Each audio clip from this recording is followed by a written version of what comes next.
Hello. Hello, Gerhard. Hello.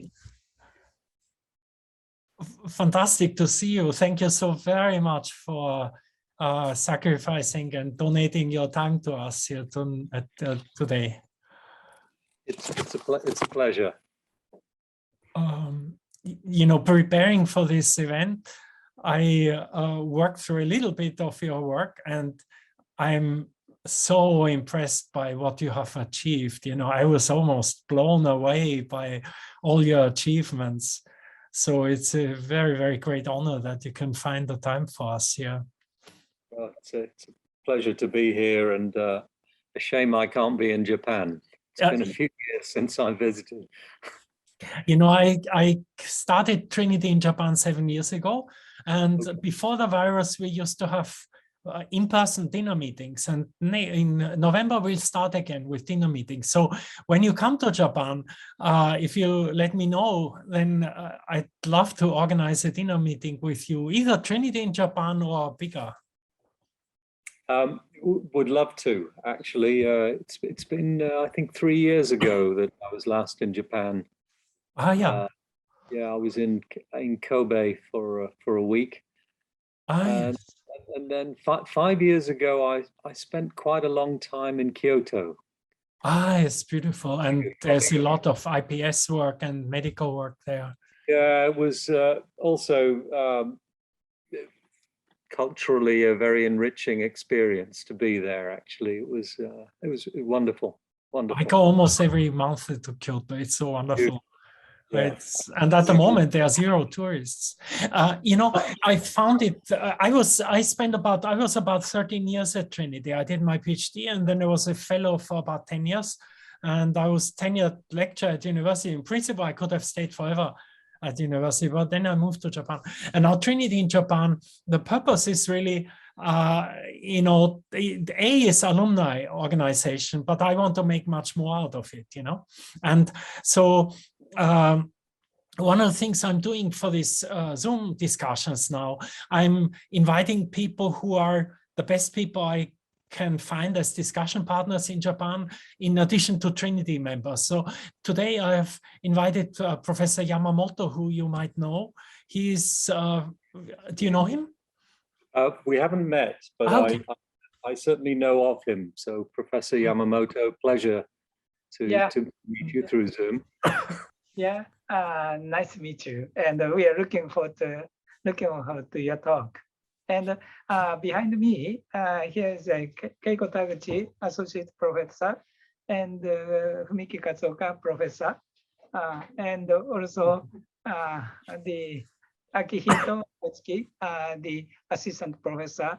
We are all working on the whole genome sequencing of the Japanese. So by using your technology, and we are looking forward to your talk. Well, it's a pleasure to meet you through Zoom. We thought we'll start at 7:15, so would it be okay to start now? Absolutely. Or if you like, we can have a quick. There are not so many people, so if you like, you can also have a short introduction of the people here. If you like that. Yeah. That would be then nice. I will just go along the how I see them here on my screen. So there's Ray Schoenfeld, who is he's in Thailand at the moment, and he's doing, I think he has a business development company. Then there's Martin Morris, who is he's one of the world's greatest experts on Japanese housing and building works and constructions. And he's professor at Chiba, and he's a Trinity alumni. And maybe you can say a word, Martin. Do you like to do? Yes, no, basically I'm a historian of architecture, and most of my research has been concerned with the development of the Japanese house and the relationships between house types of different status groups, and how the house evolves over time, really, from the ancient period, the period of the big tumuli tombs, the Kofun period, through to the early modern, the end of the Edo period. Then we have Professor Fukumoto here from Kyushu University. He's professor of mathematics, and he's also director of an Institute for Industrial Mathematics. And then we have Davide Otenga, who is business strategy manager for the German company Zeiss, the Zeiss group, you know, the optics group.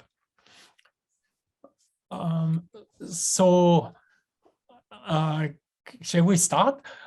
So instead of myself introducing you, I already said, you know, I was blown away. I'm deeply, deeply impressed by all the fantastic work you have done, which will impact our world for a long time to come.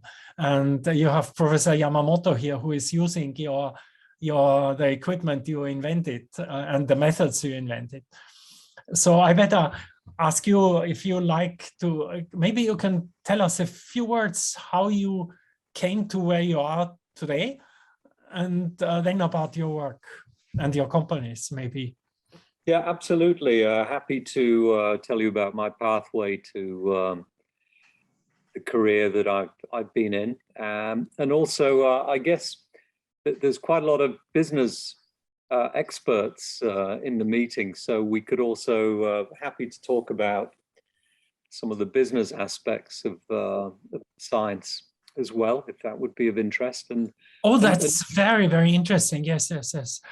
That's a component. And Gerhard, as it's a small group, very happy to do the whole thing as a dialogue and a conversation. So if anybody wants to chip in with questions or discussions in the middle, very happy to make it more of a discussion as well. Thank you. One thing also I should ask again, I've asked you already, but I'm recording this, and afterwards I would like to publish it on the YouTube site so that people can watch it. So if you want to delete something afterwards, you can tell me and I can delete it if you want. If there's something you regret having said or something like that. Should be fine. I'll try to avoid saying anything I regret. The best way. Okay, well, a little bit about myself then. So actually, I'll start with my origins. I was actually born in southern India. Well, it was called Madras then. It's called Chennai today, and I still have quite a lot of family there, in fact. So my parents came to the UK when I was a baby, so I didn't really spend any time growing up in India. I grew up in England, actually in the north of England, just a little village outside Liverpool in the north of England. That's where home was for me as a child. And I suppose, you know, growing up there, one gets influenced by a number of things, music and sport and football and so forth. And I guess up until the age of 17, I saw myself as a professional footballer, not a scientist. But I wasn't good enough as a footballer, so I left school and went to university in 1985. And I came to Cambridge to study natural sciences. Actually, I was not a student at Trinity. I was at Fitzwilliam College as an undergraduate, and I studied natural sciences. And then afterwards, I stayed in Cambridge to do a PhD. And my specialization was chemistry. I'm a chemist. And I spent my PhD studying the mechanisms of natural catalysts, enzymes, and how they catalyze chemical reactions. So that was the focus of my PhD. After that, I spent 2 years in America doing postdoctoral work in a lab in Pennsylvania, central Pennsylvania, supervised by a chap called Stephen Benkovic. And I didn't say my PhD supervisor was a chap called Chris Abel, who sadly passed away last year, but was a colleague, a senior colleague up until then as well. So, you know, it's good to talk about turning points in a career, actually. One turning point for me was I wanted to actually be a footballer, and that didn't happen. That was a turning point at the age of 17. Another turning point for me, I suppose, was I recall doing my exams in 1988, my final exams, and I thought I'd messed them up. And therefore, the PhD plan needed to be changed. So I almost went with a colleague to the United States to execute a business plan to set up a chain of wine bars in the US. And I told my parents this in 1988. I said, there's a change of plan and I'm going to do this. And they knew my friend. And actually, they were very open and supportive, and said, if that's what you want to do, that's what you should do. Anyway, it turned out I was wrong about my exams. I'd actually done quite well and was eligible to do a PhD. So I stayed and did a PhD. Incidentally, my friend with whom I was going to set up a chain of wine bars, he is now the provost of a university in Boston. So he also ended up becoming a professor and an academic. So I was in the States and nearly stayed there, actually. And I remember there was a lot of pressure from my peers who were all American to stay there. The sort of view was this is actually where you need to be if you want to do science. And one of my colleagues in Cambridge, senior colleague, Alan Furst, very famous and brilliant protein engineer, he contacted me and he persuaded me to come back to Cambridge and persuaded me very much that the environment here was an environment in which you could be successful. So that was another turning point for me. So I came back to Cambridge in 1994. I also became a fellow of Trinity in 1994. So I've been there for 27 years now as a fellow. And Gerhard, we probably overlapped at some point. I moved to Japan in 91. So just missed each other. Yeah, I was fellow between, I did my PhD from, when was that? 78 to 81. And I got the junior fellowship in, the research fellowship in 81. And then in 86, I became teaching fellow and director of studies, at the same time lecturing in the Cavendish. And my supervisor for the PhD was A.B. Offey. I don't know if you know him. He's still alive. He's more than 100 years old now. Wow. And I hear from my colleagues that they visit him sometimes, but I haven't seen him for quite some time. Tremendous. Well, we must have overlapped a little bit, I guess, in the late 80s, early 90s. Oh yes, I'm sure we have many friends. Like you write in one of the articles I've seen, you write that Cambridge is a very small world, we will have many common friends. And we were at Trinity at the same time. We overlapped. Yes. Yeah, we must have done. So anyway, that's a little bit of history of how I got to Cambridge, and I joined. It's interesting, actually. The office I'm in now used to be the office of Alan Furst, Sir Alan Furst, who was the reason I came back. He was also my PhD examiner. Oh, okay. My PhD examiner. So I have memories of being in this room in the hot seat, being interrogated by Sir Alan and another distinguished chemist in 1991. Anyway, it's somewhat ironic that I ended up having the same room as my office. This is in Trinity now, this room is in Trinity, or that's in the chemistry department? This is in the chemistry department. Chemistry, in Lensfield Road, no? Lensfield Road, exactly. It's the same building, built in the late 90s. You will know Steve Elliott, I think. I know him forever. is an emeritus professor now, but he still comes into the department. Absolutely, Steve is very much still here. When I did my PhD, he was like, you know, one desk down or so. I know him since I think he was a couple of years in front of me, maybe 1-2 years in front of me, or 3 years in front of me. Oh yes, no, Steve very much around actually. And Steve, you might remember, he has apart from being a brilliant chemist, he's also a brilliant expert on wine. He's always the chief of the wine committee in Trinity, I know, and he organizes his trips to the south of France. Exactly. I got invitations, but I never got a chance to go. I very much enjoyed as a fellow going to some of his wine tutorials on wines from different regions. Extremely knowledgeable, absolutely. So I started here in 1994, and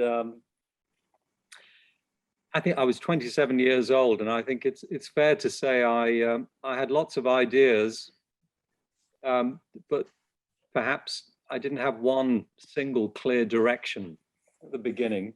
We have many now. That doesn't seem to be a problem. Well, it was interesting. I think early on, and the work that led to the sequencing actually came from some of the very early work. Mm-hmm. And you might read, I've written an article for the annual record of Trinity recently, which will appear in December. And I was writing this, you know, one of the things I wrote is, looking back to the very beginning of my career, I could view it as being very adventurous and pioneering, or that I didn't really have a clue what I was trying to do, because I was trying many things, and it's a matter of perspective as to which of those it was. But I do think in many levels, one has a greater sense of adventure early in one's career in research, and over time, you do become entrenched in fields and ideas and so forth. And so I do feel it's hugely important to support and empower young academic researchers at the beginning of their career, because in many disciplines, that's arguably when they do their best work. And I look at my own work, and it was something I started early in my career, where I wasn't very clear about which way I was going. That's turned out to be the most impactful contribution I've made. And the next generation sequencing. Right, right, absolutely. So let me say a little bit about my area. I converged on DNA. So DNA is the unifying theme in what I study. And I think it was influenced by some of the history in Cambridge. And, you know, of course, there was a chemist who built this building, Lord Todd, who was previous master of Christ's. So Lord Todd, he was one of the key people who discovered the chemical structure of particularly RNA, the sister molecule to DNA, some of the constituents of DNA. And, you know, this work came before Watson and Crick's work on the three-dimensional folded structure of DNA, which led to the understanding of the genetic code. And there was much more afterwards. Sidney Brenner is one of the pioneers of molecular genetics and molecular biology, and one of the key people responsible for understanding that DNA information is converted to RNA information, which is then converted to the architecture of proteins, the machinery of life. And then Fred Sanger, who invented the first widely used method for reading the sequence of DNA. In fact, Fred Sanger's house is around the corner from where I live, and there's a blue plaque on it for everyone to see. So Cambridge certainly one of the special environments for the history of building understanding of DNA. So as a young researcher, it was quite a natural thing to think about DNA. And there are a number of things that I've been working on over the years. I'll say a bit about each, but one is what turned out to be a method for reading the primary sequence of DNA very quickly. Another actually is, in a sense, you could see it as a bit of a challenge to the Watson-Crick structure, in that Watson and Crick were responsible, along with Rosalind Franklin, who generated the X-ray data, for this two-stranded double helix model of DNA, which is the structure that DNA adopts most of the time in living systems. But it's not the only structure. And so we've spent over 20 years working on a quadruple helix structure that we call a quadruplex, which I'll say a little bit about. And then the third area is, so DNA, you will know, is it's a linear polymer, natural polymer, composed of 4 different types of building blocks in general, and we abbreviate this to the letters G, C, A, and T. So you can certainly think of it as being a linear code with letters organized in a particular way. And a human genome has about 3.2 billion of these letters organized in 23 chromosomes in one copy. Now, some of these letters actually have other natural modified forms that constitutes a different type of code, and I'll say a little bit about that as well. So how did the efforts we started here go into next generation sequencing? Let me spend 10 minutes or so on this, and a little bit about some of the applications, but Professor Yamamoto is a greater expert than I am on what you can learn from sequencing genomes, so would invite him to also join in at that point. So in nature, when a cell divides, it also has to make an extra copy of its DNA for the daughter cell. And this occurs through a process called DNA replication. And it's a remarkable natural process. And it uses machines called DNA polymerases. And I actually spent part of my time in the US working on understanding how these molecular machines work. So one of the things I was doing when I started in the UK was studying how these machines work. And what they do is they take one strand of DNA and they make a second strand.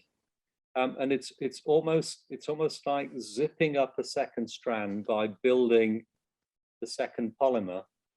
And what Watson and Crick showed is that the bases on one strand connect with the bases on the other strand in a very precise way.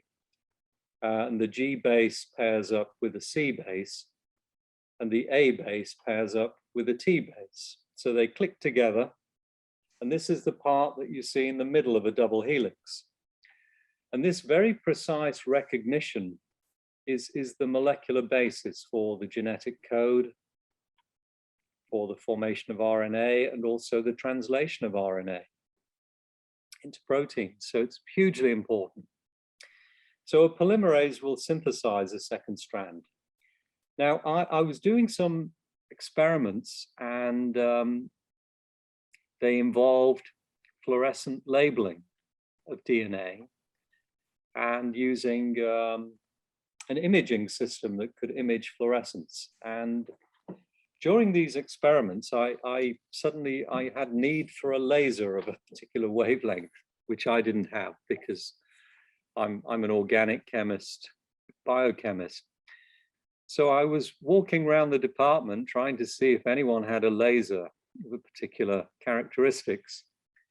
And someone told me about a colleague, a physical chemist called David Klenneman, who had lots of instrumentation and lasers, and he had started the same time as me.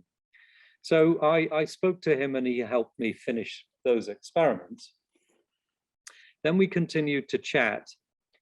And during that conversation, we generated some ideas based around watching one of these machines synthesize DNA, but to do it at the single molecule level. So around about that time, this was 1995, it became possible to image one molecule by having one fluorescent beacon attached to it at room temperature. This was relatively new.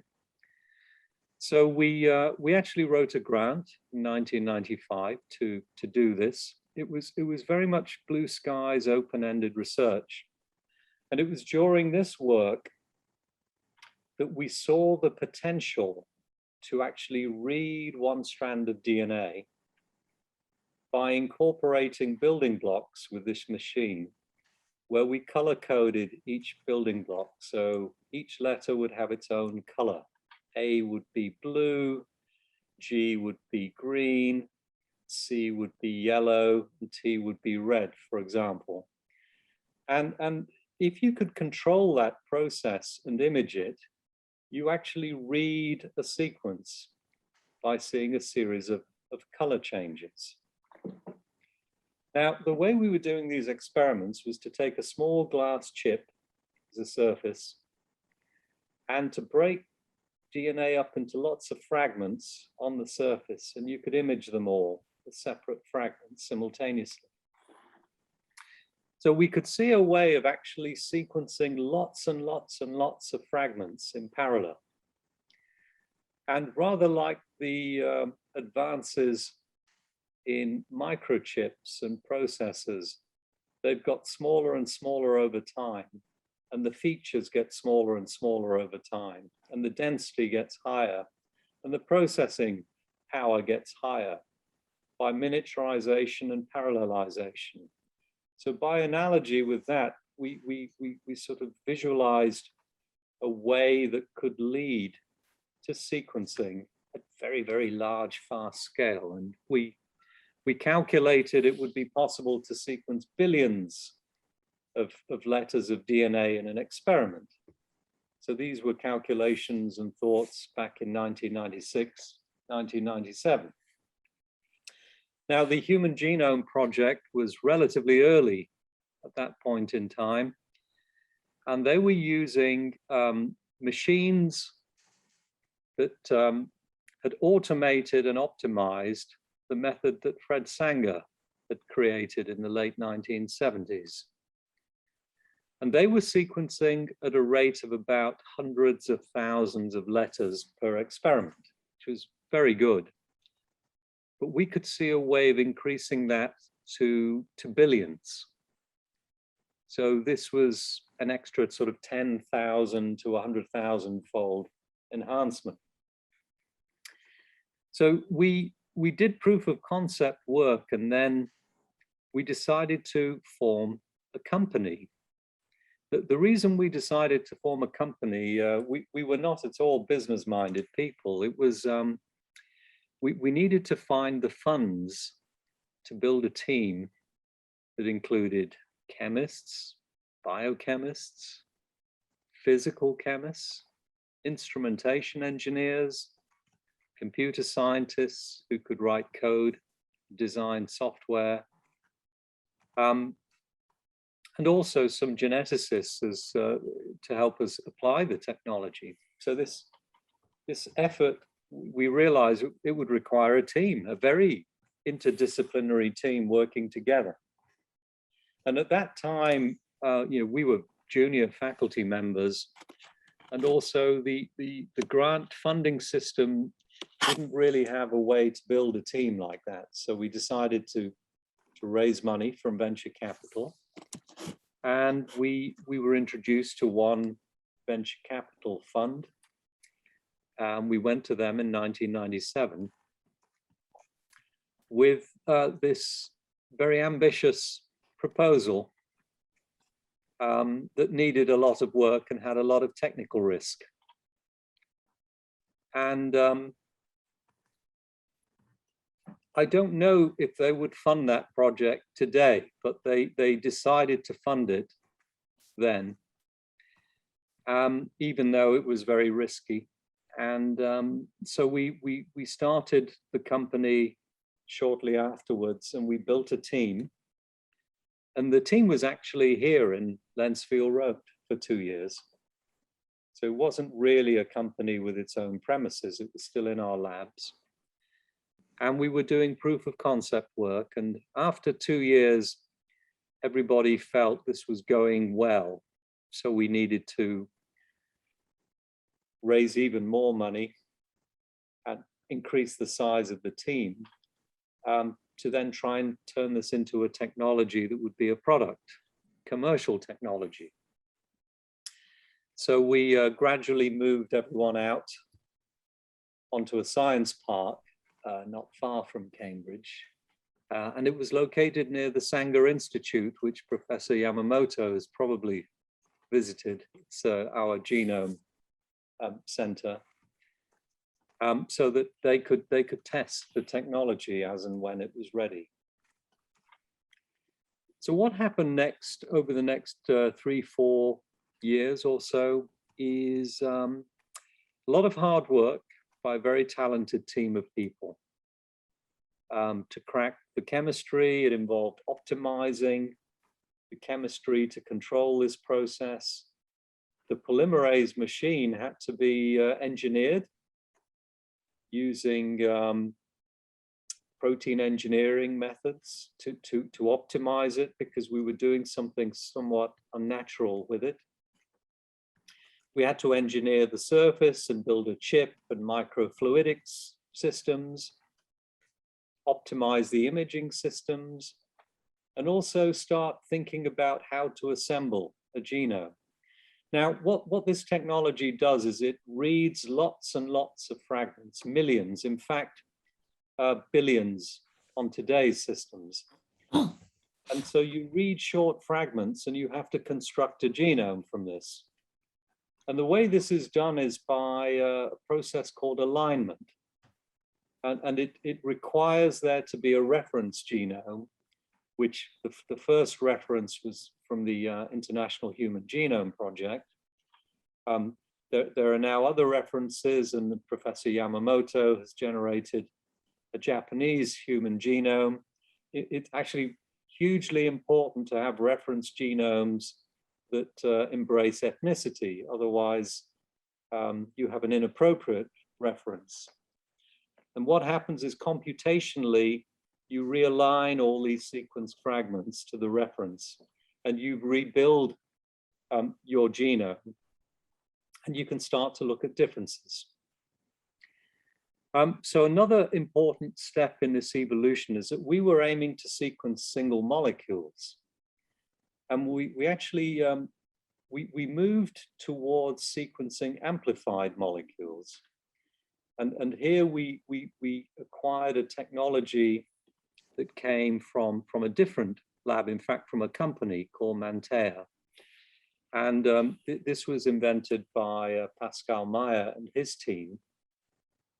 And essentially, it's a method where if you attach a single DNA molecule to a surface, you can amplify it into hundreds of copies of identical sequence. So now when you actually do the sequencing, you get a stronger signal from many molecules. And the imaging system could be more simplified and cheaper, which is important for building a production instrument. So the first genome was sequenced in 2005, and it was a very small bacteriophage. And in 2006, by this stage, the company was probably about 100 people. It had a commercial unit, and we were thinking about manufacturing and scaling up So the very first system was shipped in 2006, and it was called the Genome Analyzer. It was called the 1G Genome Analyzer because it could sequence a gigabase of DNA, 1 billion bases of DNA in one experiment. So it had realized the aspirations we set in 1997 of a billion base sequencer. And it was shipped to genome centers around the world. And shortly after that, Illumina, an American company, who actually, they had done some very nice work with what were called DNA microarrays that were used in the past for looking at differences between genomes. And they realized that sequencing was probably going to supersede that approach of analyzing genomes. So they acquired the company and invested more into improving and developing the technology. And today their machines will sequence literally trillions of bases per experiment. So this is more than a million times higher than it was when we started the project. And I think going at full pelt, these instruments will generate effectively 1 human genome an hour per instrument. So, you know, our aspiration early on was to find a way to enable human genome sequencing at scale, at population scale. And this is happening today. So in terms of how does this help? Well, I should say sequencing has become relatively routine in basic research on living systems, not just humans, but other organisms as well. And that's because every living entity and also pathogens have a genome that's made up of either DNA or RNA. And so you can get this fundamental information by sequencing. So it is core to all of the workings of biology. But I suppose the real driving force for the Human Genome Project and the field of genomics has been to make a difference to human health, to contribute to how we think about medicine. And I thought I'd just briefly touch on 3 medical areas where rapid sequencing at lower cost is making a difference.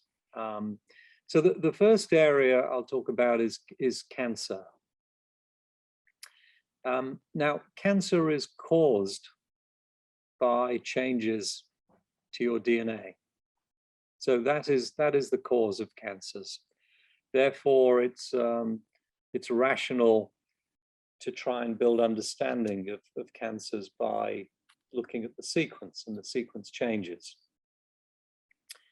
And the reason to do this is actually today there are a number of cancer therapies that are prescribed on the basis of genetic changes that are particular to that cancer. And you know, often there are changes that affect genes that code for proteins that can either make that protein overactive or to make that protein inactive. And either of those is a functional change that can alter the biochemistry of the cell.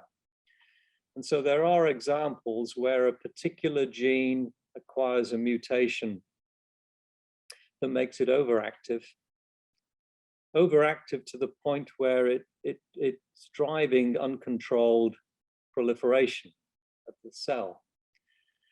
So a drug or inhibitor that blocks that overactive protein can precisely address the cause that's driving the cancer So this sort of information can be very useful. And what now the thing about cancers is, of course, we all have genomes that are unique. This means no two cancers are the same. Every cancer-causing pattern of mutations occurs against a background genome that's unique. Therefore, the cancer is unique. So to address that, many brilliant scientists have been sequencing cancer genomes to build understanding, particularly about common patterns of mutations that may provide clues as to sort of classifying the mechanisms particular to that cancer type in order to address it therapeutically. And I would say that there's great progress being made in building understanding. And there are many anecdotal examples where sequencing a tumor in real time has enabled the clinician to make a decision about treatment. But what I would say is we're still in the relatively early phases of this. And I think over the next 10, 20 years, evaluating what all of this information is telling us will help us see just how well we can address cancer therapies. I should say the information is also providing guidance as to what future therapies may be developed against, what are the targets for future therapies. So there's immense value in knowledge building. Now, the second area I'll point out is rare diseases. And firstly, rare diseases are so called because they're not common like other diseases, and very few cases can be detected globally. And many of them don't have names. It's not known what the cause is, and they're therefore very difficult to diagnose and near impossible to treat. Now the fact is 1 in 17 people have a rare disease, because there are lots of different rare diseases. If you collect them together, you could actually classify them collectively as being relatively common. And most rare diseases are genetic in origin, and they manifest very early in life as a pediatric development disorder. So what some pioneering researchers started doing when whole genome sequencing was possible, and I'll name one prominent pioneer is Stephen Kingsmore. He's Irish but based in the US, runs a pediatric hospital. And it's a concept called sequencing a trio. And what happens is mum and dad walk into a pediatric clinic with a very young child having disorder that's very difficult to diagnose. They run many tests, and often the tests rule out possibilities but don't inform what is wrong. And so they sequence mum, dad, and child. And the child's genome is inherited from a combination of mum and dad, of course. And what they can do is very quickly evaluate genetic changes that are unique to the child. And then mine that information to see if it provides clues as to what the disorder may be. Now, Kingsmore's in the Guinness Book of Records, and for doing this very speedily. And I think the very latest is something like 16 hours from taking blood sample to sequencing to interpreting the sequence information and making a clinical diagnosis. This was published, I think, in the New England Journal. Now, in this case, it was a mutation in a protein involved in shuttling vitamins in and out. It was a nutritional disorder, which could be corrected by diet. So there are now many anecdotal cases of rare diseases where a diagnosis is made. This is the cause of the problem from genome sequencing. And in some of those cases, it's treatable. In other cases, it's not yet treatable, but knowing the cause is the first step towards developing a treatment. So I think this is a hugely important area, and also I would say an area that historically has been neglected by pharma companies because it's just very difficult and there aren't many people. So now it's being tackled using this approach. Now, the third area is infectious diseases and pathogens, very topical, of course. Now, it was in January 2020 this is when in China, they sequenced the pathogen that was the causative agent for what we now call COVID-19.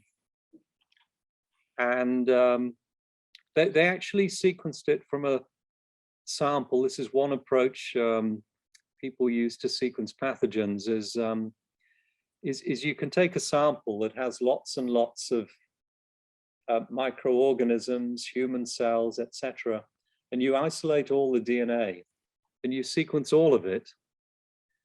And then using a process termed metagenomics, you can computationally sift through that and assemble the genome of the pathogen. And that's how they sequenced SARS-CoV-2 and actually recognized it as the causative agent. And of course, today, and there's a lot of this going on in many countries, certainly in Japan, the UK, but many countries, a proportion of people who test positive for COVID-19 are having the pathogen sequenced. It's being done at scale. There's actually a website that logs all the genomes that have been sequenced, and it's over 4 million now from hundreds of countries around the world. Now, this is providing a way to track the emergence of variants. And it's the variants, of course, that are prolonging this pandemic. And at the moment, it's the Delta variant, which has increased transmissibility. So sequencing pathogens at scale across the world and then pooling the data and sharing the information is providing a very graphic and detailed readout of what's going on. What are the emergent variants? What are the variants that are actually dominating? Where are they geographically? So I think this is helpful as a readout as to what's going on. It is, of course, also providing information that's helpful for the design of vaccines. Opportunity to really pay tribute to everyone who's been involved in the foundational science and development and evolution of vaccines. And of course, the vaccines are evolving, and they need to evolve as the virus evolves. And so genome sequencing is helping provide the information to guide the next generation of vaccines and boosters and so forth. Okay, I'm going to just briefly say a little bit about the other two areas, and then I will stop after that. I'm going to talk about modified bases, actually, because the double helix has this Watson-Crick code in the middle. That is the genetic code. It's the primary code, source of information. But the there are two grooves in the double helix, and the wide one is called the major groove. And when DNA is a double helix, machines in living systems called proteins, they actually read a code that rests largely in the major groove. It's another dimension of information, if you like. And there are chemical changes that occur naturally. Some people call these epigenetic changes. They call it epi because the primary genetic code is constant, it's fixed. This is a dynamic code. And it can alter the chemistry that projects into the major groove. And so it can influence the way DNA is being interpreted or read by machinery. And so, you can think of it as the genome tells you about the genes that encode for proteins. These are the components, and this is a sort of hardware of living systems. But this dynamic, chemically changing information layer that we call epigenetics is like software. And you can have the same hardware, but if you run different software, you end up with something completely different. And this is why when a single cell with one genome differentiates into all the different cell types that make up an organism, the genomes are identical. The hardware is the same. But depending on whether it's skin or brain or heart or lung, the software is different. So this is the epigenome.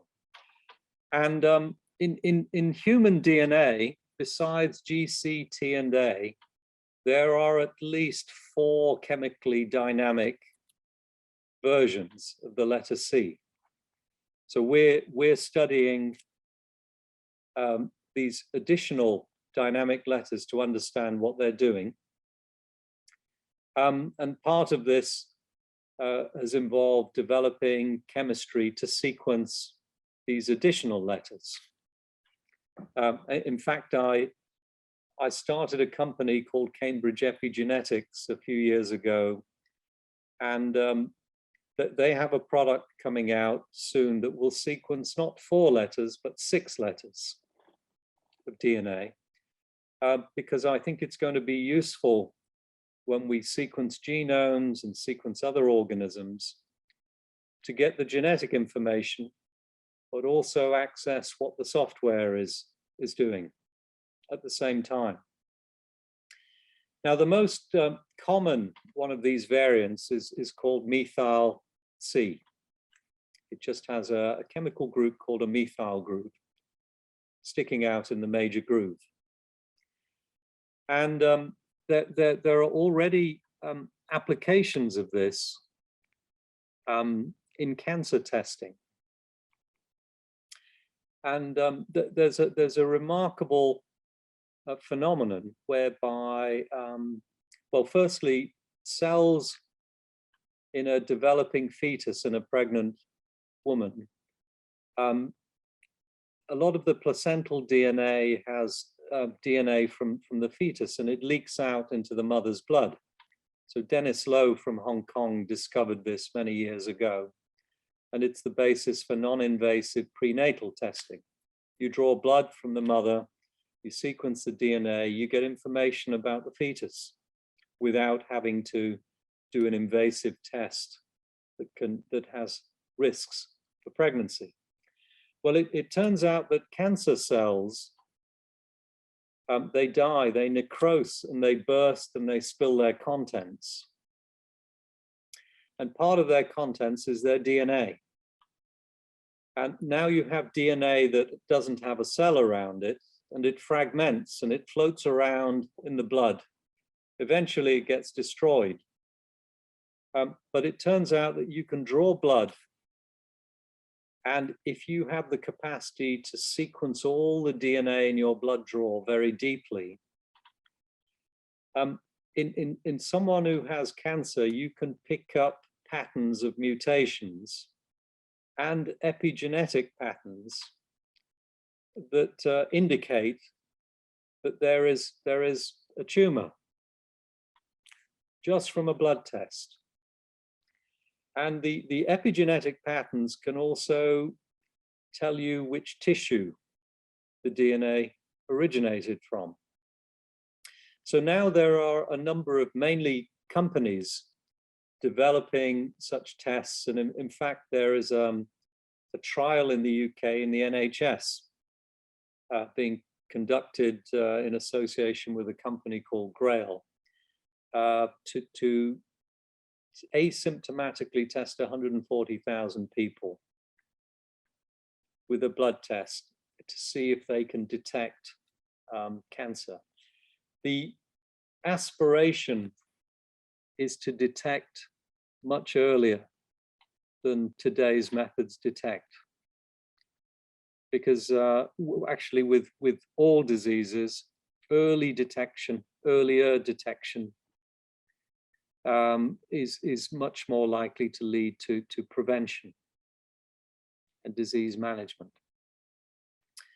So that this whole area, I think, is fundamentally important and interesting, and has much more mileage in terms of future discoveries.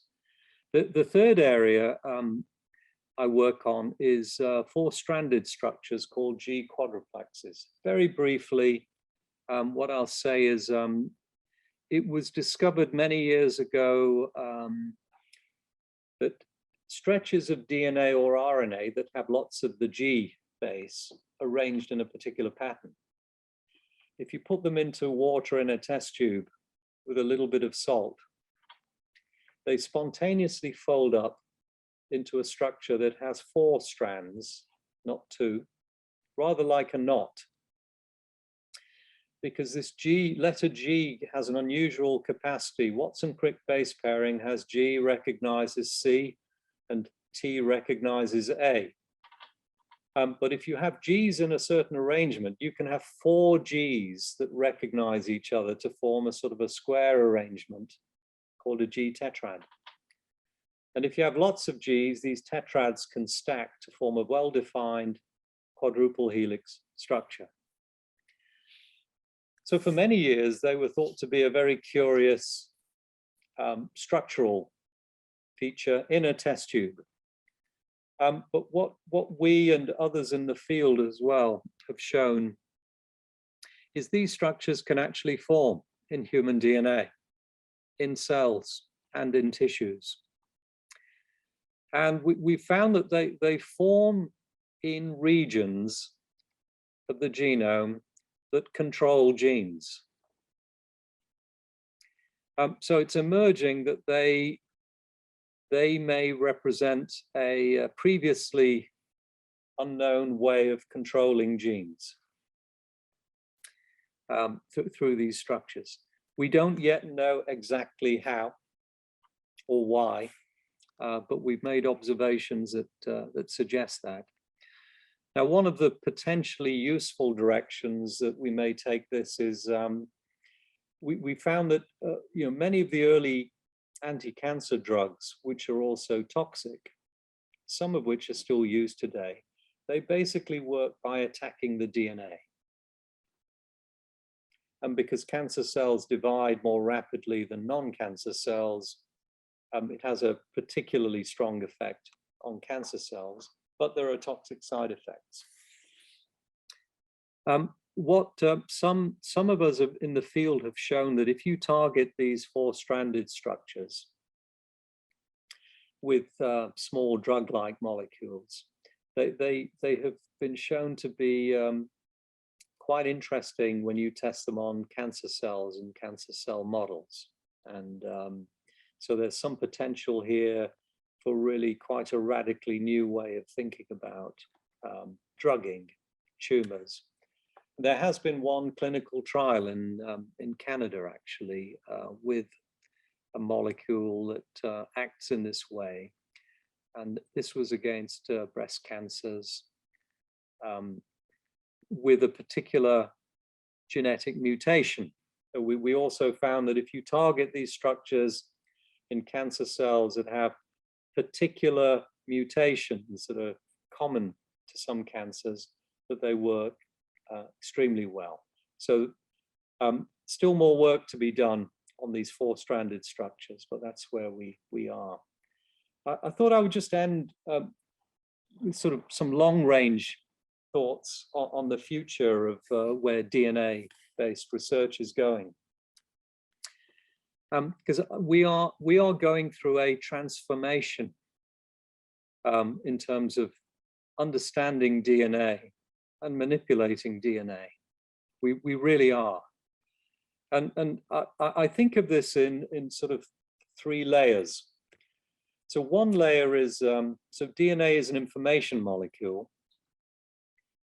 And there are three things you need to do with information. You need to be able to write it. You need to be able to read it. And if possible, you need to be able to manipulate it. So been talking a lot about reading DNA, and you read DNA by sequencing.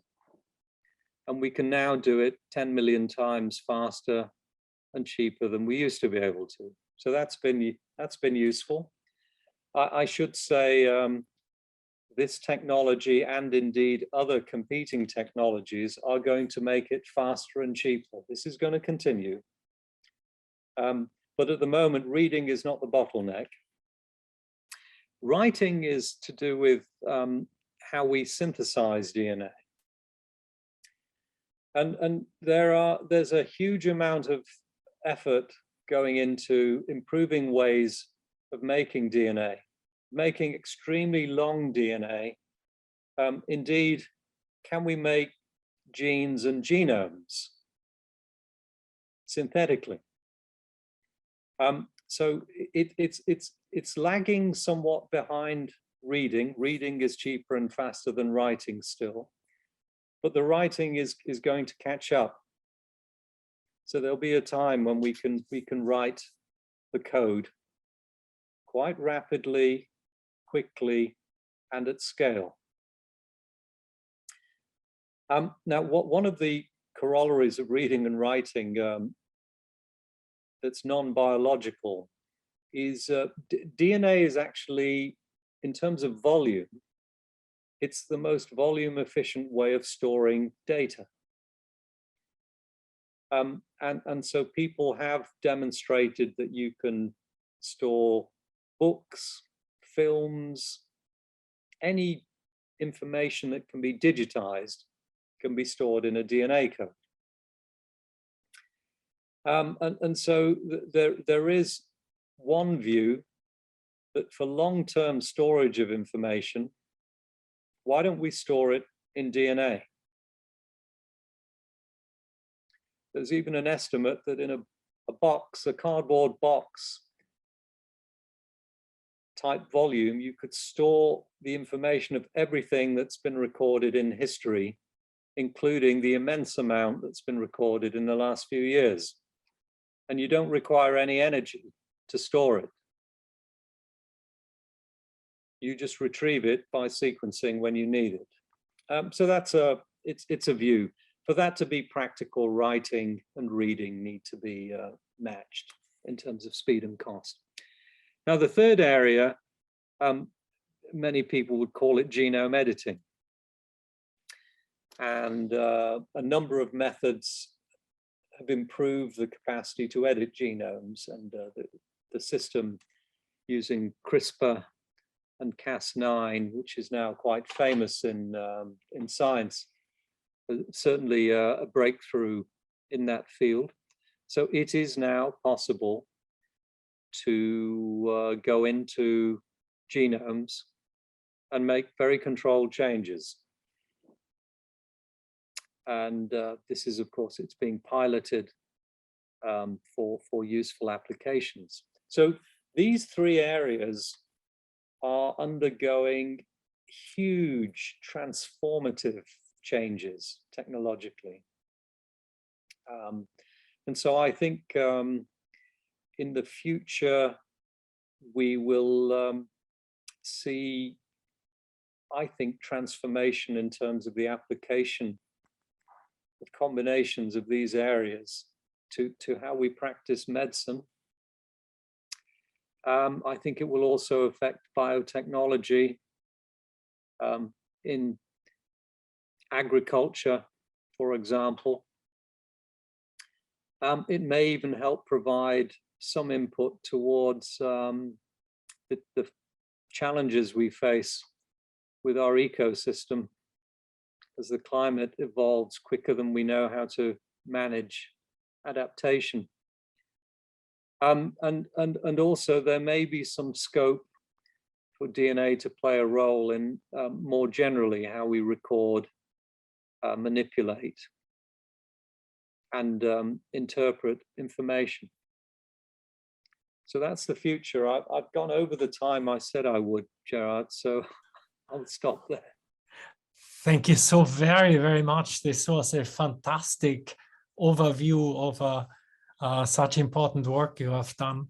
I forgot to mention at the beginning that I can't count the prizes which you have won recently, and I'm sure there are many more prizes to come which recognize your work. Now, I had two questions. One you have already answered, which is the storage of and read-write of information. Storage of information. The second question I have, which is a puzzle which I never understood, is it's often said that 98% of the genetic material is not understood, of the DNA is not understood, the purpose. Is that correct? Or what is this not understood genetic material doing? Very good question. And so first, let's break down what makes up a genome. So a gene is a unit of the genome that comprises coding information that directly codes for the amino acid building blocks that make up a protein. Okay, so these are protein coding genes. And this is a sort of classical view of genetics, that DNA encodes for genes and the genes encode for proteins, and the proteins are the building blocks of biological systems and also the catalysts and the machinery that make things happen. That explains about 1.5% of the genome, which raises a question, what about the other 98%? And there's an evolution of ideas, and I would also say not everyone is in agreement yet about the other 98%. So an early view is that this part of the genome that does not code for proteins, which some people call non-coding DNA, is just junk that's accumulated over the course of evolution. And actually we should probably, it would be more efficient if we didn't have that junk. And, you know, an organism that Sidney Brenner used to work on, a nematode worm called C. elegans, has similar number of genes to a human genome, but the genome is tiny, much more efficient. And so one view was actually, you can operate with a small genome, but actually human beings are not worms. We're more sophisticated than worms. There is actually evidence. Now, DNA gets converted to protein information by an intermediate stage where the DNA is transcribed into RNA, which also has 4 letters. And ultimately, it's that RNA that uses a machine called a ribosome to make proteins. Now, we had Venki Ramakrishnan in previously at one of our discussions here. So you will have heard all about the ribosome in great detail from Venki. Now, it turns out that of this remaining 98%, most of it is active in the sense that it gets converted to RNA. So it is not dormant. There are things going on. And some of these pieces of RNA, people now call them long non-coding RNA. They have been shown to have function.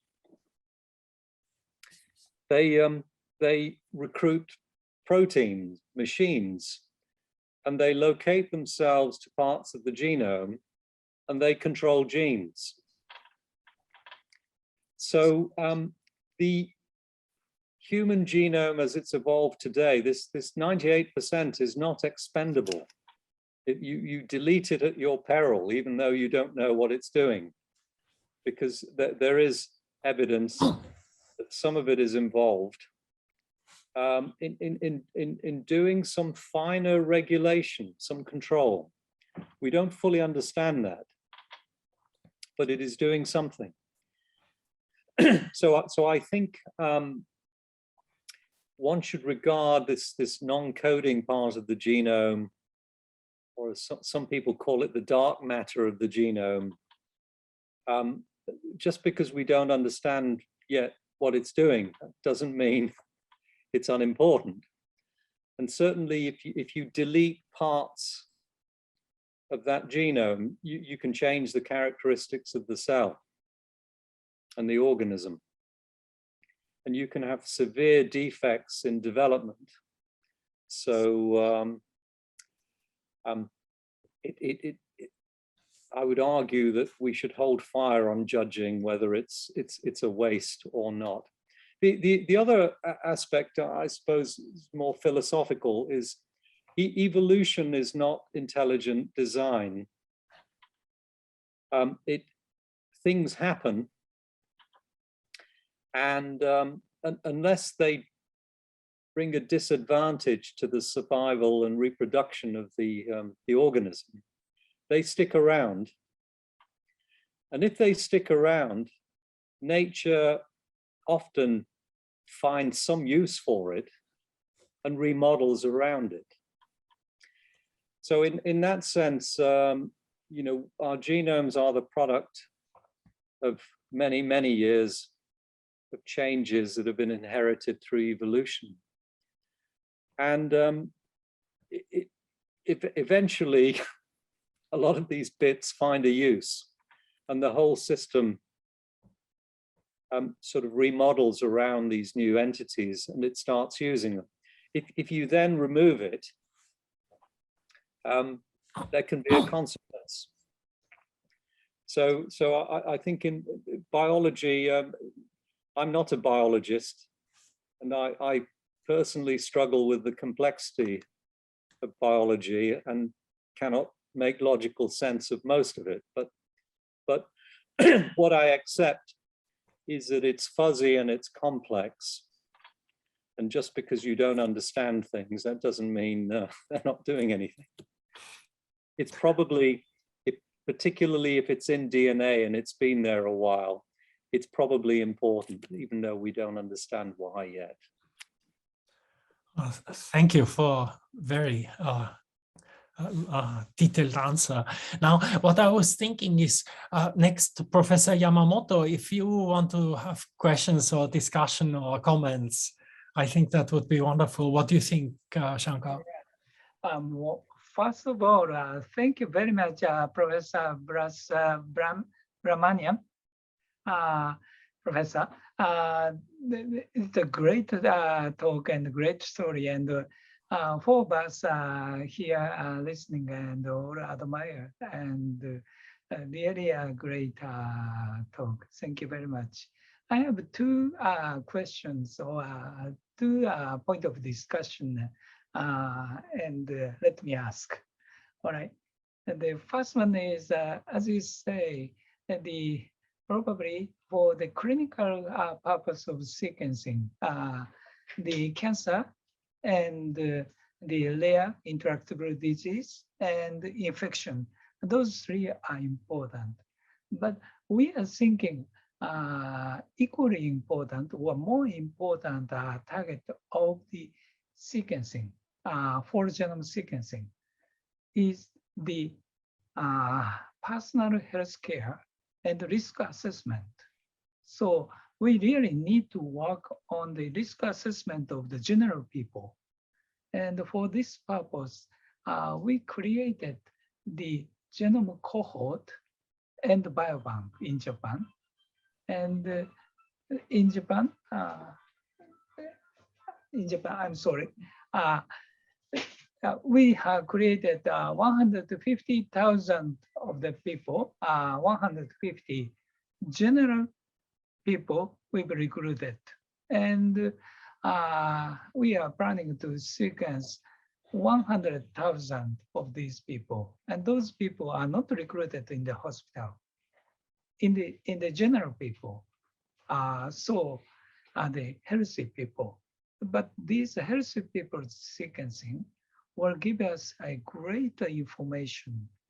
One is a disease, the drug development target, which we usually call the loss of function mutation or the suppressor mutation. And this is important. But we also can create the very good, strong basis of the risk assessment, disease risk assessment, especially for those diseases are polygenic and lifestyle associated disease or the common disease. We really need a full genome sequence information and microarray technology for the risk assessment. So we've been working on this. And so let me propose fourth important point, in addition to your three clinical important sequencing target, is the general people's target, general people's whole genome sequencing. This is the first. And we are determining the 100,000 Japanese sequence right now by using the Illumina technology. So Illumina, the Novasec sequencer, and we are almost halfway of the practice. Compared to the UK genomes or the all of us US genomes, our size is relatively tiny, but we have a strong cohort background. So our sample may be a good one. That's what we are doing.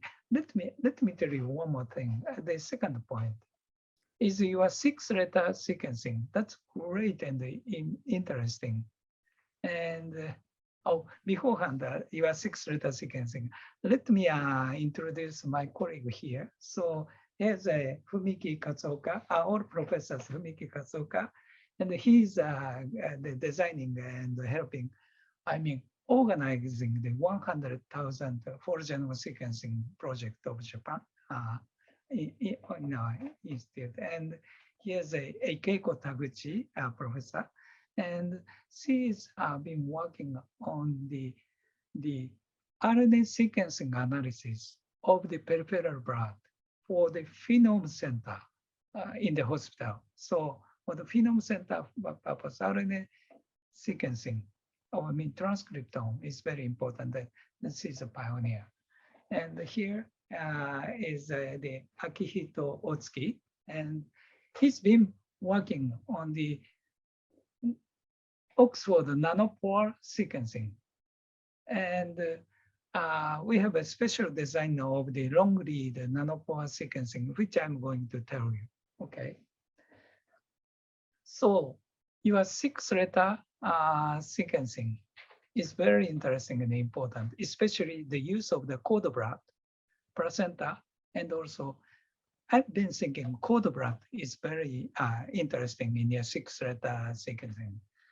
And for that purpose, we've been interested in the epigenome quite a lot. And so we created birth and 3-generation cohort, which is we recruited a pregnant mother, and we recruited 23,000 pregnant mother. and then baby will come for sure, and almost half of the husband or partner, and grandma, grandpa, grandma, grandpa. So those birth and 3-generation cohort is very powerful and influential. Indeed, UK, MRC, Medical Research Council UK, challenged this, but they couldn't do that, so they failed. And in USA, NIH also tried the birth and 3-generation cohort, which didn't work. So we are the only one large-scale birth and 3-generation cohort in the world. And we've collected the cord blood. So the cord blood, and we've been following up, chasing the babies. So after the birth, and 5 years old, and now around 7, 8 years old. So the epigenome modification will occur after birth. But we have the cord blood, so no maturation.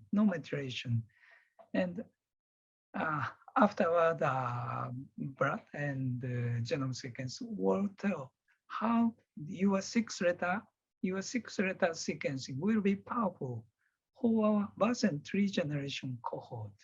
Really?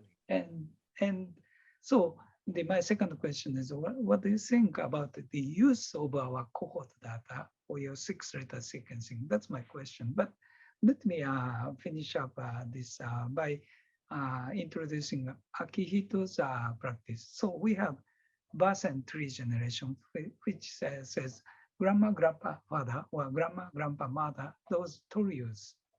And we can use the Mendelian inheritance verification or ELA. So the use of the trio, and we've sequenced 111 trios by Oxford Nanopore long-read sequence, and which gives us the information of the structure variants. And we are now creating structure variant reference panel.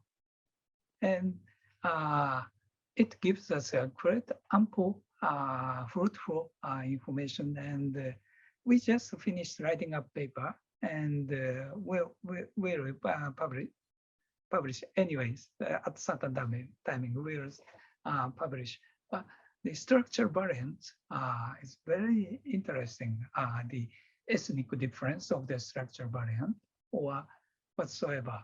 So the long-read sequencing, you've developed this type of the next generation sequencing, and we've been faithful students of your invention. But those are very interesting. So my first question is, what do you think about the risk assessment, especially polygenic risk score? That's my first question. Second question is the use of 6-letter sequencing for our birth and 3-generation cohort, especially cord blood to the child development. And that's my second question. Oh, thank you. Very, very interesting and important points and projects. So I think on the first one, there are a number of biobank projects around the world, and I should say the technology is there to do anything you want. So now actually the value is shifted to the samples and the characterization of the samples. I think this is now the key. You can sequence anything. So having collections that are well characterized with longitudinal data, follow-up data, all curated accurately, I think is hugely important for these these are long-term projects because you have to literally follow the history of individuals from birth all the way through to the end of their life, tracking their medical history and seeing what we can learn about the information that was there in the DNA at the beginning. Also the history of the environment that people are exposed to, including medicines, but not only medicines. So I think, to understand the genetic basis of who we are, and this includes all types of predispositions, is arguably the ultimate fundamental question. And the only way to address this is, first, it has to be at scale, of course. You can't do this on small cohorts. It needs to be powered with scale. And these projects also need to be set up in a way that's guaranteed to have continuity on a time scale of 50 to 100 years, I would say. So there has to be a commitment to the project to see it through. And I think that there aren't too many projects in the world that probably have all of these parameters where they need to be. So my sort of short answer is that this is hugely important long-term project. And I think part of the challenges are the collection of people that you choose at the beginning, collecting continued information about all of these people through their entire lives, and then bringing together all of that information with other molecular measurable information such as genome sequence, and of course there are many other omics that one needs to bring together, and then one will have a very complex data set. And I think the AI machine learning people will this problem is made for those developments. So very excited about this project, even though I may not be alive when all the interesting outcomes are there for us to learn from, because it's long term. Professor, it's important. The 3 generation cohort, Yes. the baby will become 30, then the father, mother will become 60, then Right. grandpa will become 90. So we can cover the one lifespan by 30 years. That's a key approach. That's an excellent approach, and then you can, of course, over the subsequent 30 years, you can test your predictions. Yeah. Okay. As the other generations Okay. move through. So it's a very clever design, and I look forward to learning about what comes out of this study. Please come and visit us. I will. We should follow up, and next time I'm in Japan, would love to come visit your institute.